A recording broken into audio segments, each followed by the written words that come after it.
You know this about California. Come No, on. I don't. Well, I'm sorry, I don't. You've never heard that California is overtaxed and overregulated? That we are a one-party state where there's sort of no checks on that sort of extreme leftism. And that, what do you think? I don't for a minute consider California a state that is extreme leftist. Not at all, not any way. Well, that shows where your politics are. Bill Maher just unloaded on iconic actress Jane Fonda over her brand of wokeness. The moment hit hard. It showed what happens after years inside an echo chamber, cut off from the pressures facing everyday Americans. Maher's critique was biting, merciless, and devastatingly accurate. There's also many regulations that aren't necessary, I mean, you really don't believe that the state we live in, California, is lacking regulation. There's over 300,000 regulations. I mean, Well, maybe they're needed. They're not. When I tried to put in a garage door, I had to have 3 inspections. There should have been none. I should be allowed to change my garage door. Are you kidding? Really? It was about a garage door? Absolutely. I'm sorry. Yeah, that is... No, you know this about California. Come on. No, I don't. You can see the shock wash across Bill Maher's face the moment he realizes Jane Fonda is completely disconnected from her own state, California. This is a place struggling under some of the highest tax rates in the nation, a reality that easy to miss if you're sealed inside a Hollywood bubble. Businesses, major corporations, and even celebrities have been fleeing California in waves to escape a crushing tax burden. Hollywood itself, once the state's crown jewel, is slowly losing ground as producers choose cheaper, more business-friendly states or move productions overseas. Fonda's apparent obliviousness to these realities underscores just how thick that elite bubble still is today. I don't for a minute consider California a state that is extreme leftist. Not at all, not any way. Well, that shows where your politics are. That's not where mine are. I'm sorry to tell you, is because that, I've been saying this on my show, there is 2 parts of the Trump coalition. There's about a third of this country who always loved the hard right wing. Maher argues that many voters who supported Donald Trump did so as a direct rejection of far-left rhetoric. While that claim has some merit, it falls short of explaining the full picture. Voters were not simply reacting to ideology. They were responding to fatigue with political performance and a breakdown of trust. Before stepping aside, Joe Biden's approval rating hovered around 36%, an undeniably punishing number. Yet this detail is often overlooked. Rock-bottom approval ratings late in a presidency are not unusual. Even Barack Obama, often treated as politically untouchable, dipped to around 37% toward the end of his tenure. That does not retroactively make Obama unpopular, nor does it fully explain Trump's rise. Voters are complex. They vote against forces as much as they vote for candidates. Failed leadership, economic pressure, and cultural exhaustion all play a role. Reducing everything to far-left messaging may be convenient, but it misses the broader reality altogether. That's what they're being told. That's what By people like you. Because it's true. You think the far left does nothing crazy? Oh, I'm sure they do. Oh, well then... But I don't know, who is the far left? What do you mean when you say far left? I mean, I could give you a million examples. Yeah, well, give me one. Okay, the NAACP... You think the NAACP is far Could I left? finish my sentence? Yes. You asked me for an example. Yeah. The NAACP last year issued a travel advisory. That's like the State Department does to go to, I'm sure when you went to Vietnam, they were advising you not to. There's a war on. I didn't talk to them. Maher points to a textbook example of how untethered the modern left has become by citing the NAACP travel advisory for Florida in 2023. Pause on that for a moment. Florida, one of the most visited states in the country, packed with tourists, retirees, families, and thriving minority communities, was suddenly portrayed as a danger zone. Maher's argument is not that policies should be beyond criticism, but that the reaction was wildly over the top. Instead of measured debate, the left defaulted to alarmism, turning political disagreement into a fear-driven spectacle.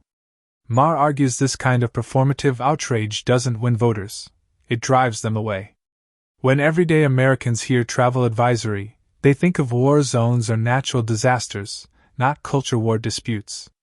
Moves like this don't highlight injustice, they expose how far activist leadership has drifted from reality, and why so many voters are tuning them out altogether.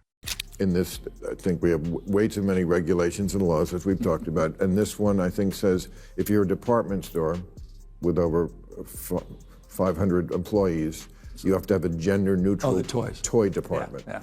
Stuff like that. Yeah, I get it. So do you think that's silly? Do you think that's a silly thing that we too much government there? That's an interesting one because the department stores came to us supporting that. How is that supposed to work? Exactly, corporations lining up outside the governor's office, eager to be regulated, begging politicians to tell them how to run their own businesses. That is the story we're expected to believe. Gavin Newsom wants the public to think toy stores rushed to Sacramento asking for a law mandating gender-neutral toy sections. Seriously, multi-billion-dollar corporations voluntarily welcoming government mandates out of sheer goodwill. The logic collapses immediately. Businesses exist to make money, not to invite more rules, legal risk, and compliance costs. This wasn't some spontaneous moral awakening in toy company boardrooms. It was political theater dressed up as corporate activism. Newsom didn't respond to consumer demand. He imposed ideology from the top down, and then claimed it originated in the private sector. It a familiar script: politicians apply pressure, corporations comply to avoid backlash, and voters are told the whole thing was organic. That disconnect is what truly infuriates people. Well, I got you here, because I live here and I'm not going anywhere. So I just want to make this a better state like everybody else. Amen. And good job this year making it rain. You're welcome. That was my legislative priority. It was looking bad there for a while, and we still don't have enough water in the Colorado River and all this stuff. Yeah. And then whenever I read, 80% of the water goes to agriculture. Almonds. Right. No one ever asked you about almonds? Oh, I'm going to ask you about almonds. We grow a boatload of almonds. I'm well here. aware. You know how much water it takes? Many gallons. 1,900 gallons to grow a pound of almonds. Yeah. These are exactly the kinds of woke policies Bill Maher was calling out in his exchange with Jane Fonda. California leadership is quick to lecture the rest of the country about values, yet consistently delivers dysfunction at home. Take water policy as an example. Roughly 80% of the state water supply goes toward growing almonds, an extremely water-intensive crop largely aimed at export markets and corporate agriculture. At the same time, residents are endlessly told to shorten their showers and let their lawns die. Then disaster strikes. Wildfires rip through communities, and suddenly there's no water in the fire hydrants. That isn't climate rhetoric, it's plain mismanagement. Maher frustration comes from this contradiction. Elites obsess over symbolic virtue while neglecting basic governance. When ideology replaces common sense, ordinary people pay the price. You can preach endlessly from a Hollywood stage, but when systems fail during real emergencies, the hypocrisy becomes impossible to ignore. It's not like we don't have the water. No. You're right about it. It's not that we don't have the water. That said, the last couple of years were tough. I mean, but it's also where the water's falling and we're not capturing it. And we're not capturing those extreme years with these atmospheric rivers. Wets are getting a lot wetter, dry's drier, hot's getting a lot hotter. And so we've got to modernize our conveyance system. We've got to modernize our storage, not just above ground, but below ground. And so that's a big part of our focus and frame, including desalinization plants. We have 20 projects just on desal that we're working on today. So we put out a detailed water strategy that includes, by the way, getting that Delta conveyance project back up and operational, and includes the first above ground off stream. You immediately notice how Gavin Newsom deftly sidesteps the question. Bill Maher wasn't asking about desalination plants, groundwater storage, or bureaucratic red tape. His point was far simpler. California produces an enormous amount of water, yet a massive share is diverted to growing almonds, a crop so water-intensive most residents can hardly imagine the scale. That's where the real waste lies. Rather than confronting that reality, Newsom launches into a checklist of solutions that sound impressive but never address the core issue. He talks about desalination, above-ground storage, cutting red tape, and other technical fixes, all while avoiding the uncomfortable truth about priorities and resource allocation. Maher's frustration is obvious because this is classic political theater, answering a question without ever truly answering it. It's a familiar pattern that shows how leaders often prefer complex-sounding plans over admitting mismanagement or facing inconvenient truths head-on. I feel like the last couple of years you've purposely picked this fight with the red states. I mean, the DeSantis. Yeah, but I don't want to live in the Civil War country. I agree with that. You know what? Well, but you seem like you purposely want to set up this dichotomy between, this is a blue state and that's a red state. Yeah. And I don't want to live in that country. I like Florida. I'm with you. And by the way, I like Florida as well. I like all these states. I completely agree. I don't want to have a state of mind that's a constant fight or flight. We've gone through so much. We've been polarized and traumatized. This has been a tough 5-6 years across the globe, not just in this country. Bill Maher confronted Gavin Newsom over the growing red state versus blue state narrative, making clear he doesn't want that division to continue, a rift that's been building for years. But Maher also pointed out the irony. Rhetoric from leaders like Newsom often deepens the divide rather than heals it. By framing conservative positions as attacks on voting rights or women's health care, Newsom distorts reality, and he knows it. The vast majority of conservatives are not trying to strip people of their rights, nor are they seeking to block access to contraception.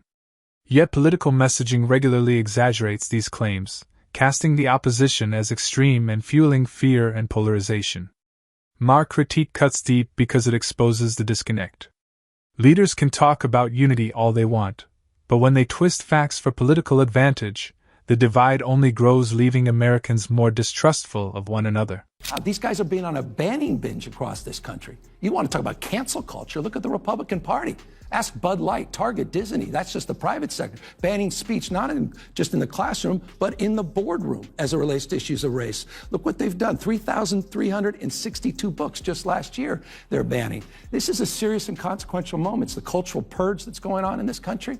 And so I just felt like we needed to call that out as Democrats and put them on the defensive, since we're consistently on our heels as a Democratic Party, even though I think the facts bear out our case significantly better than the case on the other side. These are exactly the kinds of voices Jane Fonda surrounds herself with, which helps explain her disconnect from reality.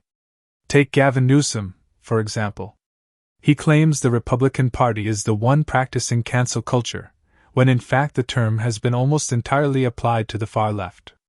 It is the progressive wing that has weaponized outrage, policing every word, joke, or opinion that strays from their approved narrative. They are the ones calling for comedians to be fired over a single misstep or demanding careers be ruined over a tweet that offends them. This isn't about debate or accountability, it's about enforcing ideological conformity through fear. Yet Fonda and others seem to accept these claims without question, reinforcing a distorted view. Maher highlights this because it shows how insulated elites can become, echoing one another's misconceptions instead of facing reality. I mean, this idea that we can't even have a conversation with the other side? You have to. They won. Thank you. That's it. Bottom line. And by the way, or the notion we just have to continue to talk to ourselves or we're in the same damn echo chamber. These guys are crushing us. The Democratic brand is toxic right now. We had a high water mark 2 weeks ago, and that was a CNN poll at 29% favorability. It's dropped in the NBC poll down to 27%. It's one thing to make noise, but you also have to make sense. At the end of the day, Bill Maher conversations and critiques reveal a stark divide between the political elite and everyday Americans. From his searing takedown of Jane Fonda blindness to California's crises to his sharp questioning of Gavin Newsom priorities and rhetoric, Maher exposes a consistent pattern of detachment and performative politics. Whether it mismanaging water while lecturing the public, spinning corporate or cultural policies as grassroots initiatives, or misrepresenting conservative positions to stoke partisan fear, the message is clear. Too many leaders and celebrities live in a bubble, insulated from the consequences of their decisions. Exaggerations and distortions like claiming Republicans practice cancel culture or framing gender-neutral toy laws as corporate-driven only deepen the political divide and alienate those who feel ignored or misrepresented. Maher critiques remind us that honesty, accountability, and common-sense governance matter far more than ideological posturing. Americans are watching, and the disconnect between elites and reality is becoming impossible to ignore. It's a wake-up call that extends far beyond Hollywood and Sacramento. That wraps up today's video. If you enjoyed it, hit the like button and subscribe for more content like this. Thanks for watching, and I'll see you next time.